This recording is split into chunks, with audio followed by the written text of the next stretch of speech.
प्रवक्ष्यामि प्रतवक्ष्यामि प्रयतिष्यामि प्रशिदिष्यामि धीरिष्यामि प्रदुष्यामि स्वरष्यामि श्लोकष्यामि श्रावष्यामि श्रुतिष्यामि ज्योतिष्यामि स्वस्यामि यज्ञेन कल्पन्ताम् प्राणश्यामि अपानश्यामि ध्यानश्यामि अनुष्यामि चित्तम् च आधीतम् च मे वाक्ष्यामि मनश्यामि चक्षुष्यामि श्रोत्रम् च मे दक्षश्यामि बलम् च मे यज्ञेन कल्पन्ताम् ओजश्यामि सहस्रम आत्मा च मे तनुश्च मे शर्म च मे वर्म च मे अङ्गानि च मे अस्तीनि च मे परुङ्गुषि च मे शरीराणि च आयुष्य मे जरा च मे यज्ञेन कल्पन्ताम् ज्येष्ठम् च आधिपत्यम् च मे मन्युष्य मे भावश्च मे अमश्च मे अम्बश्च मे क्षेमा च मे महिमा च मे वरिमा च मे प्रतिमा च मे वर्षिमा च मे द्राघिमा च मे वृद्धम् च मे वृद्धिश्च मे यज्ञेन कल्पन्ताम् सत्यम् च मे श्रद्धा च मे जगच्च मे धनम् च मे विश्वम् च मे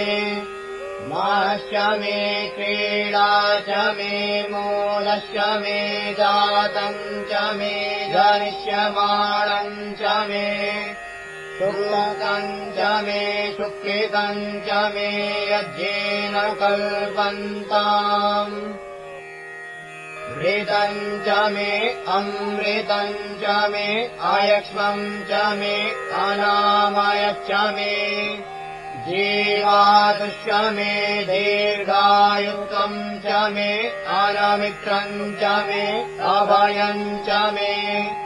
सुखम् च मे शयनम् च मे शूषाश्च मे सुदिनम् च मे यज्ञेन कल्पन्ताम्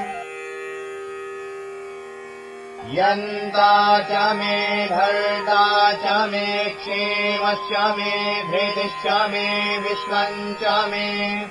महश्च मे संविश्च मे ध्यात्रम् च मे शोश्च मे प्रसूश्च मे क्षीरम् च मे दायश्च मे यज्ञेन कल्पन्ताम् सञ्च मे मायश्च मे प्रियम् च मे अनुकामश्च मे कामश्च मे सौमानसश्च मे भगश्च मे द्रविणम् च मे भद्रम् च मे श्रेयश्च मे वसीयश्च मे यशश्च मे यज्ञेन कल्पन्ताम् ऊर्च मे सुनृता च मे पयश्च मे रथश्च मे घृतम् च मे मधु च मे सद्भिश्च मे सपीतिश्च मे कीर्तिश्च मे वृष्टिश्च मे जैत्रम् च ओद्भिद्यम् च मे यज्ञेन कल्पन्ताम् रयिश्च मे रायश्च मे पुष्टम् च मे पुष्टिश्च मे विभु च मे प्रभु च मे पूर्णम् च मे पूर्णतरम् च मे कुयवम् च मे अक्षितम् च मे अन्नम् च मे अक्षुच्च मे यज्ञेन कल्पन्ताम् ऋतम् च मे वेद्यम् च मे भूतम् च मे भविष्यच्च मे शुभम् च मे सुपथ्यम् च मरिद्धम् च मरिद्धिश्च मे कृतम् च मे कृत्यश्च मे मदिष्यामि सुमदिष्यामि यज्ञेन कल्पन्ताम् वीरायष्यामि यवाष्यामि माशाष्यामि तिलाष्यामि मुद्गाष्यामि खल्वाष्यामि प्रियङ्गवश्यामि अणवश्यामि शयमाकाश्यामि नीवाराश्यामि गोधूमाश्यामि मसूराश्यामि यज्ञेन कल्पन्ताम्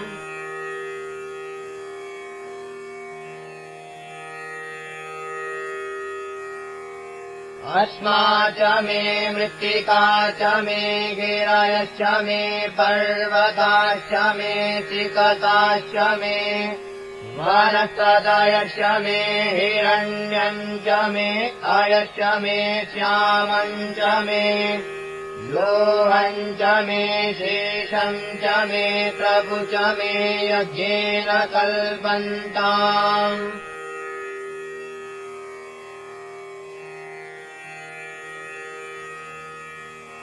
अग्निश्याम आपश्यामि वीरुरश्याम ओषधायश्यामि कृष्णवच्याश्यामि अकृष्णवच्याश्यामि काम्याश्यामि पशव आरण्याश्यामि वित्तञ्चामि वित्तिष्यामि भूतञ्चामि भूतिष्यामि यज्ञेन कल्पन्ताम्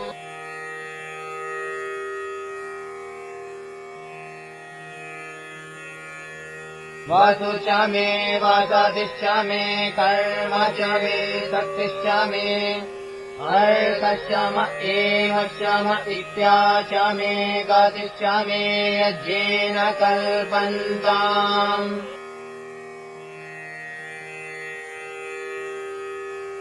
अग्निश्च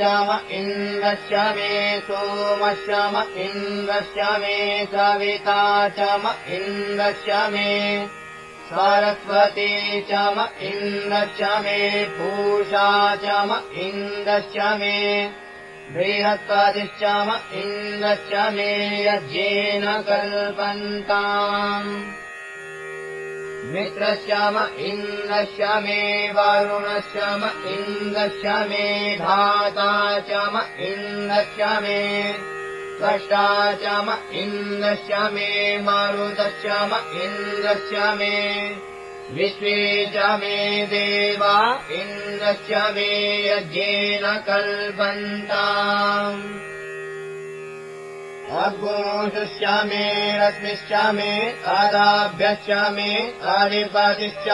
उपाग्निश्च मे अन्तर्यामश्च इन्द्रवायवश्च मे मैत्रावरुणश्च आश्विनश्च मे प्रतिप्रस्थानश्च मे शुक्लश्च मे मन्थे च मे यज्ञेन कल्पन्ताम् अग्निश्च मे रश्मिश्च मे अदाभ्यश्च मे अधिपतिश्च उपाग्निश्च मे अन्तर्यामश्च इन्द्रवायवश्च मे मैत्रावरुणश्च आश्विनश्च मे प्रतिप्रस्थानश्च मे शुक्लश्च मे मन्थे च मे यज्ञेन कल्पन्ताम् आग्रायणश्च मे वैश्वदेवश्च मे ध्रुवश्च मे वैश्वानरश्च इन्द्राग्नश्च मे महावैश्वदेवश्च मे मारुत्वतीयाश्च मे निष्केवल्यश्च मे सावित्रश्च मे सारस्वतश्च मे पार्थिवतश्च मे हारियोजनश्च मे यज्ञेन कल्पन्ताम् शुचश्च मे चमसाश्च मे वायव्यानि च मे द्रोणकलशश्च मे ग्रावाणश्च मे आदिश्रवणे च मे पूतभिश्च आधवनीयश्च मे वेदिश्च मे वर्णिश्च मे अवभृतश्च मे त्वगाकारश्च मे यज्ञेन कल्पन्ताम् अग्निश्चामे घर्मश्चामे अर्कश्चामे सूर्यश्चामे प्राणश्चामे अश्चामे रश्चामे पृथिवी चामे आदितिश्चामे दितिश्चामे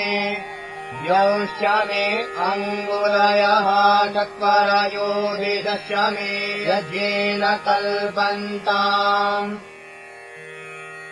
व्रतम् च मरितवश्चामे तपश्चामे संवत्सरश्चामे अहोरात्रे ऊर्वशीवे बृहद्रतन्तरे च मे यज्ञेन कल्पन्ताम् एका च मे तिस्रश्चामे तिस्रश्चामे पञ्चमे पञ्चमे सप्तमे सप्तमे नवचमे नवचम एकादशचमे एकादशचमे त्रयोदशचमे त्रयोदशचमे पञ्चदशचमे पञ्चदशचमे सप्तदशचमे सप्तदशचमे नवदशचमे नवदशचम एकविंशतिश्चम एकविंशतिश्चमे त्रयोविंशतिश्चमे त्रयोविंशतिश्चमे पञ्चविंशतिश्चमे पञ्चविंशतिश्चमे सप्तविंशतिश्चमे सप्तविंशतिश्चमे नवविंशतिश्चमे नवविंशतिश्चम एकत्रिंशच्चम एकत्रिंशच्चमे त्रयत्रिंशच्चमे यज्ञेन कल्पन्ताम् षोडशश्चमे अष्टौचमे अष्टौचमे द्वादशचमे द्वादशचमे षोडशचमे षोडशचमे विंशतिश्चमे विंशतिश्चमे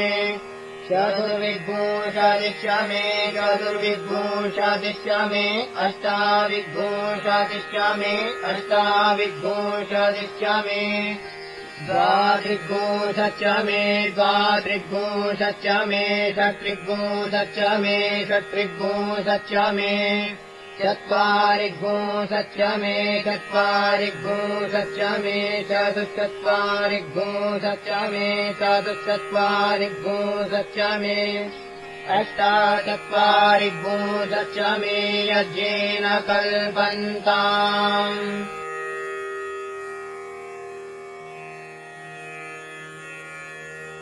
त्रयोविंशमे त्रयोदशमे द्वितीयवाच्यमे द्वितीयौहिचमे पञ्चविंशमे पञ्चविंशमे त्रिवत्सश्चमे त्रिवत्साचमे तुल्यवाच्यमे तुल्यौहिचमे यज्ञेन कल्पन्ताम् पशवाच्यमे पशौहिचम उक्षाचमे वशाचमऋषवश्चमे वेरच्चमे आनड्वाश्चमे धेनुश्चमे यज्ञेन कल्पन्ताम् वाजाय स्वाहा प्रसवाय स्वाहा पिजाय स्वाहा प्रसवे स्वाहा वसवे स्वाहा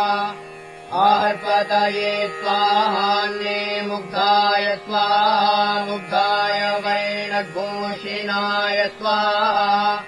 वीनघोषिण आन्त्यायनाय स्वाहान्त्याय भुवनाय स्वाहा भुवनस्य पतये स्वाहाधिपतये स्वाहा प्रजापतये स्वाहा यन्ते राण्मित्राय यन्ताधियमन ऊर्जे त्वा वृत्ययित्वा प्रजानान् त्वाधिपत्याय आयुर्यज्ञेन कल्पताम् प्राणो यज्ञेन कल्पताम् चक्षुर्यज्ञेन कल्पताम् श्रोत्रम् यज्ञेन कल्पताम् वाग्यज्ञेन कल्पताम् मनो यज्ञेन कल्पताम् आत्मा यज्ञेन कल्पताम् ब्रह्मा यज्ञेन कल्पताम् ज्योतिर्यज्ञेन कल्पताम् कुसर्यज्ञेन कल्पताम् पृष्ठम् यज्ञेन कल्पताम् यज्ञो यज्ञेन कल्पताम् सोमस्य यजुश्च ऋक्षसाम च बृहच्च रथन्तरम् च स्वर्देवा अगन्मामृता अभूम प्रजापतेः प्रजा अभूम विश्वाहा आयुर्यज्ञेन कल्पताम् प्राणो यज्ञेन कल्पताम् चक्षुर्यज्ञेन कल्पताम् श्रोत्रम् यज्ञेन कल्पताम् वाग्यज्ञेन कल्पताम् मनो यज्ञेन कल्पतामात्मा यज्ञेन कल्पताम् ब्रह्मा यज्ञेन कल्पताम् ज्योतिर्यज्ञेन कल्पताम् कुसर्यज्ञेन कल्पताम् पृष्ठम् यज्ञेन कल्पताम् यज्ञो यज्ञेन कल्पताम् सोमस्य यजुश्च ऋक्षसाम च बृहच्च रथन्तरम् च स्वर्देवा अगन्मामृता अभूम प्रजापतेः प्रजा अभूम विश्वाहा विश्वे अद्य मरुतो विश्व ऊती विश्वे भवन्त्वग्नयः समिद्धाः विश्वे नो देवा अवसागमन्तु विश्वमस्तु द्रविणम् वाजो अस्मे वाजो नः सप्तप्ररिदस्य दश्रोभा परावतः वाजो नो विश्वैर्देवैर्धनसाता विहावतु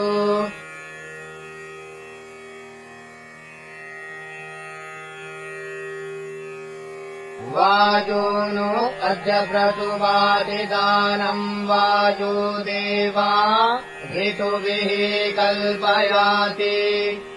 वाजो हिमा सर्ववीरम् जजान विश्वा आशा वाजपतिर्जयेयम्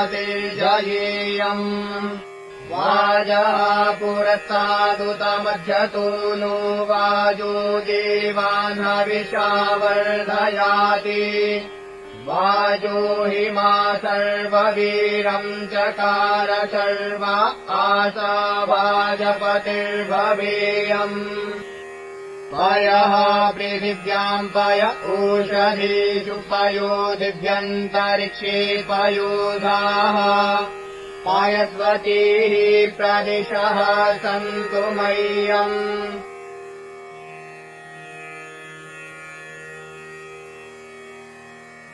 पयः पृथिव्याम् पय ओषधीषु पयो दिव्यन्तरिक्षे पयोधाः पायस्वतीः प्रदिशः सन्तु मह्यम्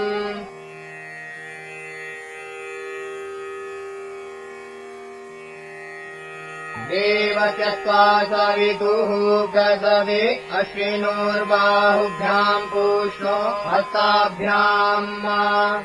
सरस्वत्यैवाचो यन्तुर्यन्त्रेणाग्नेः साम्राज्येनाभिषिञ्चामि ऋता सा ऋतधामाग्निर्गन्धर्वस्तस्योषधयो अप्सरतो मुदो नाम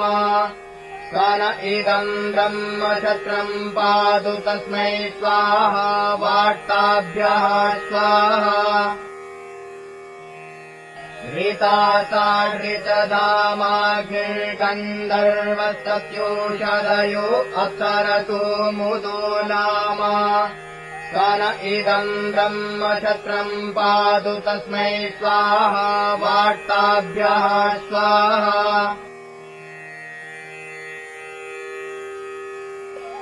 सगुहितो विश्वकामा सूर्यो गन्धर्वः तस्य मरीचयो अप्सरस आयुगो नाम सन इदम् ब्रह्मक्षत्रम् पातु तस्मै स्वाहा वाट्टाभ्यः स्वाहा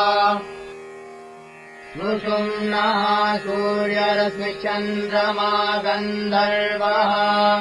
तस्य नक्षत्राण्यप्सरसो भेकुरयो नाम स न इदम् ब्रह्मक्षत्रम् पातु तस्मै स्वाहा वार्ताभ्यः स्वाहा ईशिरो विश्वव्यचावातो गन्धर्वः तस्यापो अप्सरस ऊर्जो नाम स न इदम् ब्रह्मक्षत्रम् पातु तस्मै स्वाहा वार्ताभ्यः स्वाहा भुजुः सुपर्णो यज्ञो गन्धर्वः तस्य दक्षिणा अप्सरससावा नाम स न इदम् ब्रह्मक्षत्रम् पातु तस्मै स्वाहा वार्ताभ्यः स्वाहा प्रजापतिर्विश्वकर्मा मनो गन्धर्वः तस्य रिक्तामान्यप्सरस एष्टयो नाम स न इदम् ब्रह्मक्षत्रम् पातु तस्मै स्वाहा वार्ताभ्यः स्वाहा स नो भुवनस्य पते प्रजापते यच्च उपरि श्रीहायस्य देहा अस्मै ब्रह्मणे अस्मै क्षत्राय महिषर्म यच्छ स्वाहा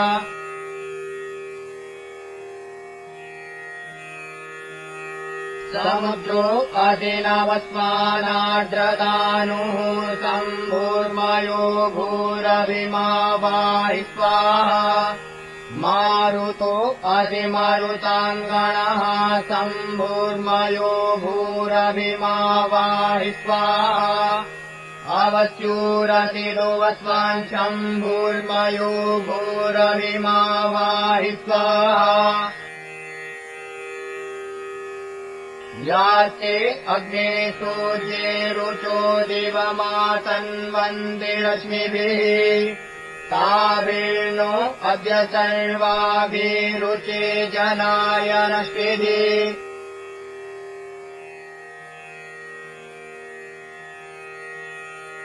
यावो देवाः सूर्ये रुचो गोष्वत्वेषु या रुचः इन्द्राग्नीताभिः सर्वाभिरुचन्नो दत्त बृहस्पते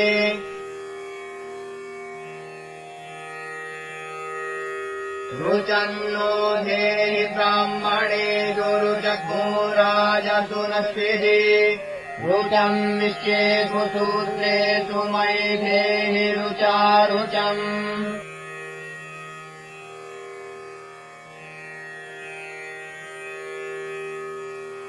तत्त्वायामि ब्रह्मणा वन्दमानस्तदा शास्त्रे यजमानो हविर्भिः अहेळमानो वरुणेह बोध्युरुषग्गो समान आयुः प्रमोषिः स्वर्णघर्मः स्वाहा स्वर्णार्कः स्वाहा स्वर्णशुक्लः स्वाहा स्वर्णज्योतिः स्वाहा स्वर्णसूर्यः स्वाहा अग्निम्यूनग्ने तवसाद्धितेन दिव्यग्मोऽसु पर्णम् वयसा बृहन्तम् मा तेन वयम् गमेम प्रश्नस्य विश्वभग्मोऽस्वो रुहाण अधिनाकमुत्तमम् इमौ ते पक्षावजरौ पदप्रिणौ याभ्याम् गुरक्षाद्गुह्यपहग्गोऽस्यग्ने ताभ्याम् पतेम सुकृतामुलोकम् यत्र ऋषयो जग्मुः प्रथमजाः पुराणाः इन्दुर्दक्षः चेन ऋतावा हिरण्यपक्षः सकुनो भुरण्युः महान्तरस्ते ध्रुव आनिषत्तो नमस्ते अस्तु माहिकुंषीः इन्दुर्दक्षः चेन ऋतावा हिरण्यपक्षः सकुनो भुरण्युः महान्तरस्ते ध्रुव आनिषत्तो नमस्ते अस्तु माहिकुंषीः तिष्ठस्य मूर्धन्नधितिष्ठति श्रितः समुद्रे ते विदयमत्वायुरपो दत्तो दधिम् भिन्त देवत्वर्जन्यादन्तरिक्षात् पृथिव्यात्ततो नो वृष्याव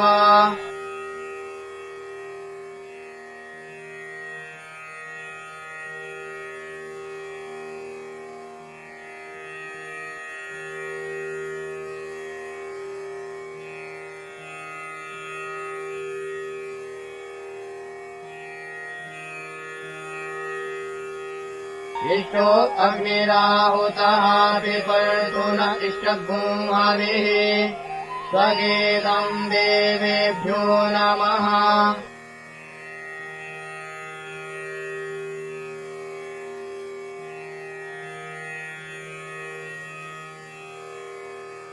यदा कूटास्तमशुद्धोद्धृतो वा मनसो वा संहृतम् चक्षुषो वा तदनुप्रेतसुकृतामुलोकम् यत्र ऋषयो जग्मुः प्रथमजाः पुराणाः एतद्भूतदत्तपरिते ददामि यमावहाच्छेवतिम्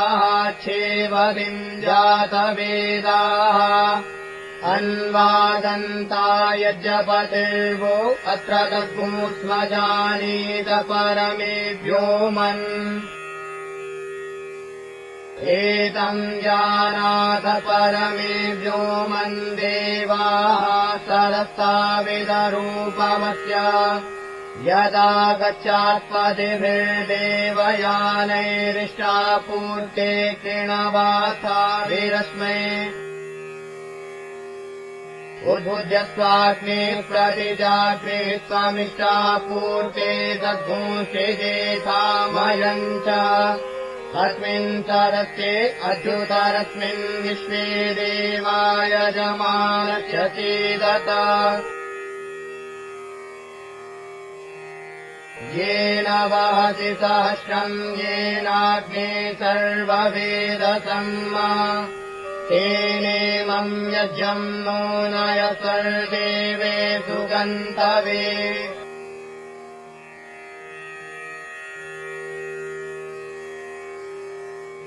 प्रसरेण परिधिना शुचा वेद्या च बर्हिषा ऋचेमम् यज्ञम् नो नय सर्देवे सुगन्तवे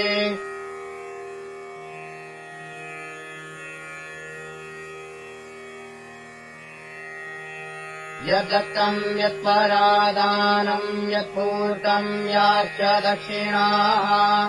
परग्निर्वैश्वकर्मणः स्वर्देवेषु नो ददात्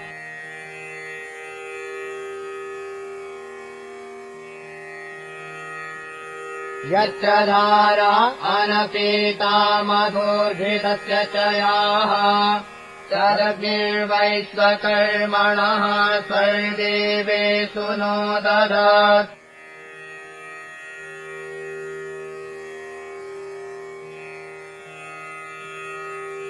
अग्निरस्मि जन्मना जातवेदाद्भितम् मे चक्षुरमृतम् आसन्ना अर्कक्षिधातुरजसो विमानो अजस्रो घर्मो हविरस्मि नामा ऋजो नामास्मि यजुंगुषि नामास्मि सामानि नामास्मि ये अग्नयः पाञ्चजन्या अस्याम् पृथिव्यामधि येषामधिकमुत्तमः प्रणो जीवागवेषु वा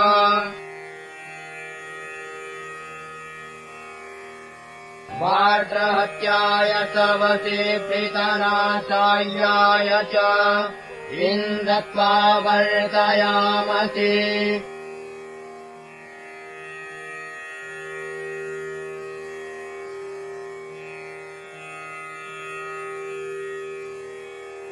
सहदानुम् पुरुहूदक्षियन्तमहस्तमिन्द्रतम् पिणक्कुणारुम् अविवृत्रम् वर्धमानम् पियारुवपादमिन्द्रतवसा जगन्त येन इन्द्रमृधो जहिनी चायच्च प्रीतन्यतः यो अस्मा अविदा सत्यधरम् गमयातमः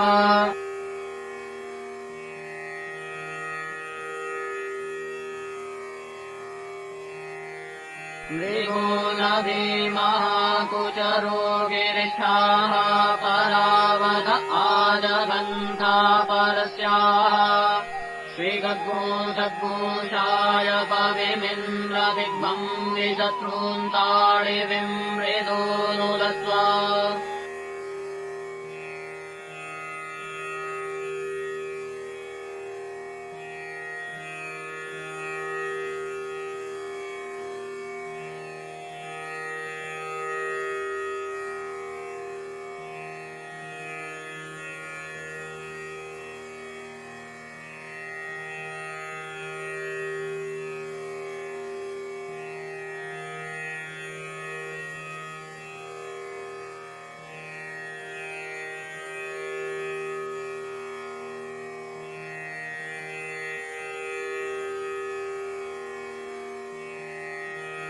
पृष्टो देवी पृष्टो अग्निः पृथिव्याम् पृष्टो विश्वा ओषधीराविवेश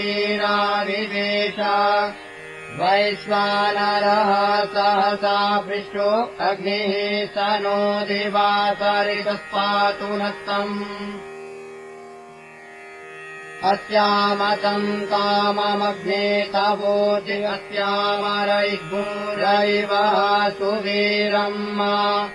अस्यामवाजमभिवाजयन्तो अस्यामजुम्नमजराजरन्ति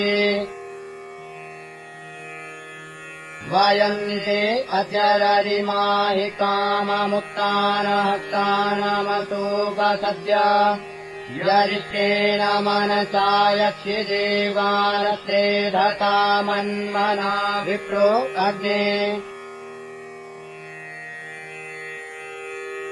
दामचरग्निरिन्द्रो ब्रह्मा देवो बृहस्पतिः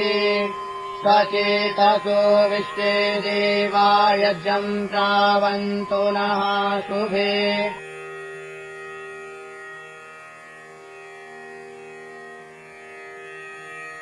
त्वन्यविष्ठदासु सोन्नेः पाहि शृणुधे गिरः रक्षातो गमुदत्मना